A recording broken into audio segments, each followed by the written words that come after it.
Hi mga pard, ako nga pala si Les. Kukwento ko sa inyo unang first student experience ko. Grade pala ako neto. Pagkakaalala ko, pumunta kami sa probinsya para maligo sa dagat. Kasama namin ni mama yung mga pinsan niya. At yung dagat kung saan kami naliligo, may slide doon. Kaso, di ko abot kasi sobrang lalim at bata pa ako neto. Dahil wala akong magawa noon, palakad-lakad lang ako neto. Habang naglalakad ako, meron akong nakitang namulutang na bote. Kaya napag-isip-isip ko, kunin kasi mababaw lang naman. At nung nakuha ko na, babalik na sana ako neto. Kaso, napatingin ako sa slide. Nakita ko na parang mababaw lang. Kaya napag-isip-isip ako, puntahan para mapag-slide. Habang papunta na ako, may napakan na akong bato na may lumot. At pagkapa ko na ulit ng isa kong paa, biglang dumulas at doon ako nalunod.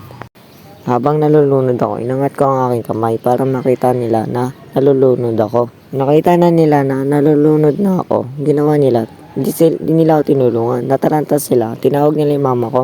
Kasi yung mama ko lang yung marunong lumangoy. Nung naligtas na ako ng mama ko, nagalit siya sa akin. Hindi dahil na lunod ako or mas kulit lang ako. Nagalit siya kasi nabasa yung panty niya. Yung pala, silang pala yung panty niya nadala at nakapagbihis na siya.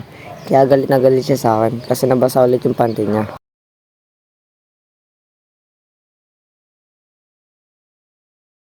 At doon ko lang na-realize na mahal ako ng mama ko kaysa sa panty niya.